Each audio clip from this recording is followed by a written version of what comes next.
ఆంధ్రప్రదేశ్ రాజకీయాలు ఇప్పుడు అనూహ్యంగా దేశ రాజధాని ఢిల్లీకి చేరాయి. ఏపీలో కూటమి ప్రభుత్వం అధికారం చేపట్టి 2 ఏళ్లు పూర్తవుతున్న తరుణంలో రాజకీయ సమీకరణాలు శరవేగంగా మారుతున్నాయి.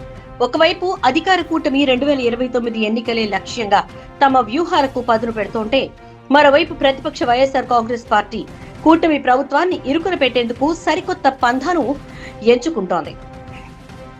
ఇప్పటి వరకు రాష్ట్రానికే పరిమితమైన రాజకీయ పోరాటాన్ని ఇప్పుడు నేరుగా ఢిల్లీ వేదికగా కేంద్ర ప్రభుత్వం వద్దకు తీసుకెళ్లేందుకు వైసీపీ సిద్ధమైంది. అవును, అమరావతి రాజధాని నిర్మాణంలో జరుగుతున్న అక్రమాలతో పాటు రాష్ట్రంలో సంచలనం సృష్టిస్తోన్న డిఎస్సి ఉపాధ్యాయ నియామకాల అవకతవకలపై నేరుగా కేంద్ర పెద్దలకే ఫిర్యాదు చేయాలని వైసీపీ ఎంపీలు సంచలన నిర్ణయం తీసుకున్నారు.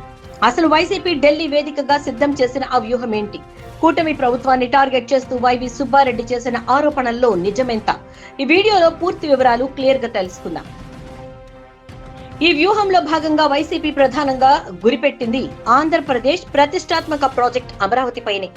అమరావతి రాజధాని, అమరావతి పేరుతో తెర వెనుక భారీ ఎత్తున అవినీతి, అక్రమాలు జరుగుతున్నాయని వైసీపీ ఎంపీలు నిప్పులు చెరుగుతున్నారు. ఢిల్లీలో మీడియాతో మాట్లాడిన వైసీపీ సీనియర్ నేత ఎంపీ వైవి సుబ్బారెడ్డి అమరావతి నిర్మాణ ఖర్చులపై సంచలన గణాంకాలను బయటపెట్టారు. సాధారణంగా కేంద్ర ప్రభుత్వ పరిధిలోని సంస్థలు సైతం ఒక చదరపు అడుగు నిర్మాణానికి గరిష్టంగా 5,000 రూపాయల లోపే ఖర్చు చేస్తామని ఆయన గుర్తు చేశారు. కానీ ఏపీలోని కూటమి ప్రభుత్వం మాత్రం అమరావతిలో ఒక చదరపు అడుగు నిర్మాణానికి ఏకంగా 20,500 రూపాయలు ఖర్చు చేస్తోందని ఆరోపించారు. ఇంత భారీ వ్యయం వెనుక ఉన్న అసలు రహస్యమేంటి? ప్రజల సొమ్మును ఎందుకు ఇలా నీళ్లలా ఖర్చు చేస్తున్నారు అని వైసీపీ ప్రశ్నిస్తోంది.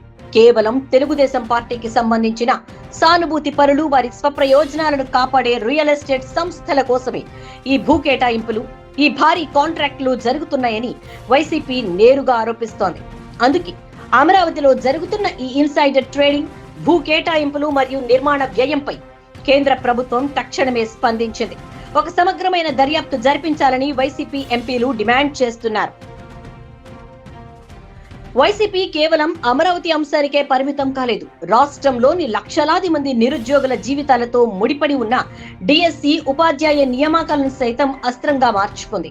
ఇటీవల జరిగిన డిఎస్సి నియామకాల్లో పెద్ద ఎత్తున అవకతవకలు జరిగాయని, అర్హులైన నిరుద్యోగులకు తీవ్ర అన్యాయం జరిగిందని వైసీపీ గళమెత్తింది.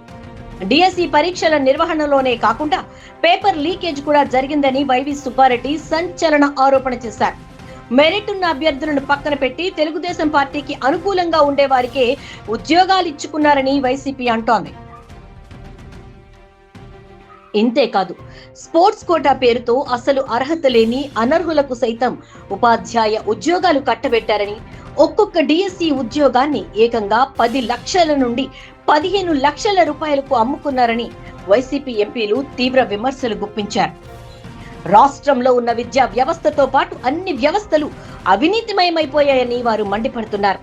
వేలాది మంది మెరిట్ నిరుద్యోగులు నష్టపోయిన ఈ డిఎస్సి స్కామ్ పై కేవలం రాష్ట్ర స్థాయి దర్యాప్తు సరిపోదని, దీనిపై ఖచ్చితంగా సిబిఐ విచారణ జరగాల్సిందేనని లేదా సిట్టింగ్ జడ్జితో విచారణ జరిపించాలని వారు గట్టిగా డిమాండ్ చేస్తున్నారు.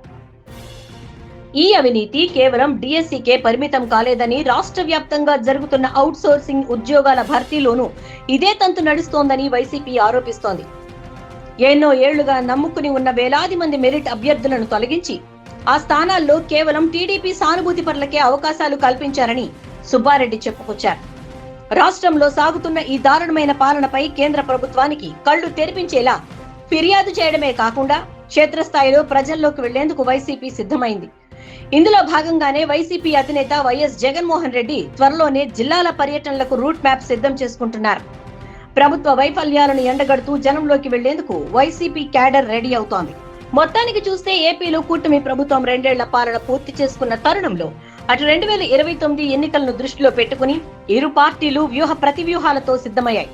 మరి అమరావతి అవినీతిపై, డిఎస్సి అక్రమాలపై వైసీపీ కేంద్రానికి చేయబోయే ఫిర్యాదుపై కేంద్ర ప్రభుత్వం ఎలాంటి నిర్ణయం తీసుకోబోతోంది? వైసీపీ డిమాండ్ చేస్తున్నట్లు డిఎస్సిపై సిబిఐ విచారణ జరుగుతుందా లేదా అనేది రాబోయే రోజుల్లో చూడాలి.